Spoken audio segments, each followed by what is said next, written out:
বাংলাদেশ বেতার সিলেট। শ্রোতা বন্ধুরা, এবারে স্থানীয় বাংলা সংবাদ। আসসালামু আলাইকুম। সন্ধ্যে ৭টা বাংলাদেশ বেতার সিলেট সংবাদ পড়ছি মোহাম্মদ আনোয়ার হোসেন রনি। জননিরাপত্তা নিশ্চিত করতে সিলেট মেট্রোপলিটন পুলিশের অভিযান অব্যাহত রয়েছে। গত নভেম্বর থেকে 15 এপ্রিল পর্যন্ত নগরীতে সংগঠিত বিভিন্ন অপরাধের ঘটনায় 141টি মামলা রুজু করা হয়েছে।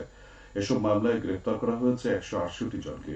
পুলিশের পক্ষ থেকে জানানো হয়, চুরি, ছিনতাই, হত্যা, অপহরণ, ধর্ষণ ও ডাকাতির মতো অপরাধ দমনে নিয়মিত অভিযান পরিচালনা করা হচ্ছে। অভিযানকালে উদ্ধার করা হয়েছে গুরুত্বপূর্ণ আলামত, বিভিন্ন যানবাহন, স্বর্ণালংকার, মোবাইল ফোন, নগদ অর্থ এবং চুরি যাওয়া বিভিন্ন সামগ্রী। এসএমপি জানায়, তাদের গ্রেপ্তারকৃত অনেকের বিরুদ্ধে রয়েছে একাধিক মামলা। অভিযানকালে উদ্ধার হওয়া আলামতগুলো তদন্তে গুরুত্বপূর্ণ অগ্রগতি এনে দিয়েছে। অতিরিক্ত উপ পুলিশ কমিশনার মোহাম্মদ আফজাল হোসেন জানান, নগরবাসীর নিরাপত্তা নিশ্চিত করতে পুলিশ নিয়মিত অভিযান চালিয়ে যাচ্ছে এবং কোনো অপরাধীকে ছাড় দেওয়া হচ্ছে না। পুলিশের এই ধরনের পদক্ষেপে নগরবাসীর মধ্যে স্বস্তি ও আস্থার পরিবেশ নিশ্চিত হয়েছে। মাদকমুক্ত সমাজ গঠনে ইমাম ও মুয়াজ্জিনদের ভূমিকা শীর্ষক আলোচনা সভা অনুষ্ঠিত হয়েছে মৌলভীবাজারে। আজ এম সাইফুর রহমান অডিটোরিয়ামে ইসলামিক ফাউন্ডেশনের উপপরিচালক মোহাম্মদ ফারুক আলমের সভাপতিত্বে অনুষ্ঠিত সভায় প্রধান অতিথি ছিলেন মৌলভীবাজার সরকারি কলেজের সাবেক অধ্যক্ষ প্রফেসর ডক্টর ফজলুল আলী। এতে 228 জন ইমাম ও মুয়াজ্জিন উপস্থিত ছিলেন। ইসলামিক ফাউন্ডেশন এর আয়োজন করে। স্বাস্থ্য অধিদপ্তরের মহাপরিচালক প্রফেসর ডাক্তার আবু জাফর বলেছেন, হাসপাতালে পরিষ্কার পরিচ্ছন্নতার বিষয়ে গুরুত্ব দেওয়া অপরিহার্য। তিনি আজ হবিগঞ্জ জেলা সদর আধুনিক হাসপাতাল পরিদর্শনকালে এসব কথা বলেন। তিনি হাসপাতালের বিভিন্ন ওয়ার্ড ঘুরে দেখেন এবং হাসপাতালের পরিষ্কার পরিচ্ছন্নতার বিষয়ে ক্ষোভ প্রকাশ করেন। এ সময় উপস্থিত ছিলেন স্বাস্থ্য বিভাগীয় পরিচালক ডাক্তার মোহাম্মদ আনিসুর রহমান সহ অন্যান্য চিকিৎসক, সিভিল সার্জন অফিসের কর্মকর্তা ও কর্মচারীবৃন্দ। মৌলভীবাজারের শ্রীমঙ্গল পৌরসভার পরিচ্ছন্নতা কর্মীদের আবাসিক ভবন নির্মাণ প্রকল্পের কাজ এগিয়ে চলছে। এতে ব্যয় হচ্ছে প্রায় 7.5 কোটি টাকা। ইতিমধ্যে প্রকল্পের 30% কাজ শেষ হয়েছে। বাকি কাজ আগামী বছরের ফেব্রুয়ারি মাসের মধ্যে শেষ হবে বলে আশা করা হচ্ছে। প্রকল্পের আওতায় 7তলা ভবন, বাউন্ডারি দেওয়াল, 2টি গেট, লিফট, জেনারেটর, পার্কিং সহ আধুনিক সুযোগ সুবিধা সম্বলিত 24টি ইউনিট রয়েছে। প্রকল্পটি বাস্তবায়িত হলে পরিচ্ছন্নতা কর্মীদের আবাসন সমস্যার সমাধান সহ অন্যান্য সুযোগ সুবিধা বৃদ্ধি পাবে। শ্রীমঙ্গল পৌরসভার তত্ত্বাবধানে এলজিইডি তা বাস্তবায়ন করছে।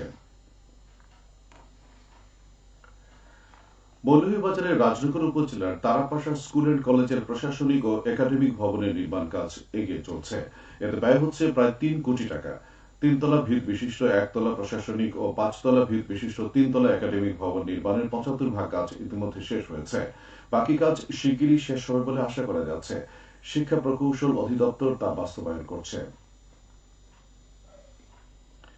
সিলেট মহানগরীতে সড়ক দুর্ঘটনায় একজনের মৃত্যু হয়েছে। আজ বিকেলে চৌহাট্টায় একটি দ্রুতগামী ট্রাকের ধাক্কায় এক মোটরসাইকেল আরোহীর মৃত্যু হয়। কোতোয়ালি থানা পুলিশ খবরটি নিশ্চিত করেছে। খেলার খবর, ক্রিকেট। 2 ম্যাচের টেস্ট সিরিজ খেলতে বাংলাদেশ ও জিম্বাবুয়ে ক্রিকেট দল এখন সিলেটে। এই সিরিজ সামনে রেখে আগেভাগে প্রস্তুতি শুরু করেছে টাইগাররা। আগামীকাল সিলেট আন্তর্জাতিক স্টেডিয়ামে শুরু হতে যাচ্ছে 2 ম্যাচ টেস্ট সিরিজের প্রথমটি। আজ টেস্ট সিরিজের ট্রফি উন্মোচন করেছেন দুই দলের অধিনায়ক। বিসিবি সিলেট স্টেডিয়ামের গ্রাউন্ড স্ট্যান্ডের দাম নির্ধারণ করেছে সর্বোচ্চ 500 টাকা। এর অর্ধেক দামে মিলবে ক্লাব হাউসের টিকিট। 2 নম্বর গেটের পূর্ব দিকের গ্যালারির টিকিট দাম 150 টাকা। শহীদ আবু সাইদ স্ট্যান্ডের টিকিটের দাম 100 টাকা। গ্রিন হিল, শহীদ তুরাব স্ট্যান্ড ও 3 নম্বর গেটের পূর্ব দিকের গ্যালারির টিকিট জন্য পরিশোধ করতে হবে 50 টাকা করে। মধুমতি ব্যাংক আম্বরখানার শাখায় আজ সকাল 10টা থেকে টিকিট বিক্রি শুরু হয়েছে। দ্বিতীয় টেস্ট খেলতে দুদল এরপর যাবে চট্টগ্রামে। 28 এপ্রিল জহুর আহমেদ চৌধুরী স্টেডিয়ামে শুরু হবে এই ম্যাচ। সবশেষে আবহাওয়া। রাত 1টা পর্যন্ত পূর্বাভাসে বলা হয়েছে, সিলেট সহ পার্শ্ববর্তী এলাকায় পশ্চিম উত্তর পশ্চিম দিক থেকে অস্থায়ীভাবে ঘন্টায় সর্বোচ্চ 60 কিলোমিটার বেগে দমকা থেকে ঝড়ো হাওয়া বয়ে যেতে পারে। সেই সঙ্গে হতে পারে বৃষ্টি অথবা বজ্রসহ বৃষ্টিপাত। এসব এলাকার নদীবন্দর সমূহকে 1 নম্বর সতর্কতা সংকেত দেখিয়ে যেতে বলা হয়েছে। আজ সিলেটে সর্বোচ্চ তাপমাত্রা ছিল 33.5 ডিগ্রি এবং সর্বনিম্ন 22.2 ডিগ্রি সেলসিয়াস। বাতাসে আর্দ্রতা ছিল সকালে 65 এবং সন্ধ্যায় 59%। আগামীকাল সিলেটে সূর্যোদয় হবে 5টা 26 এবং সূর্য অস্ত যাবে 6টা 16।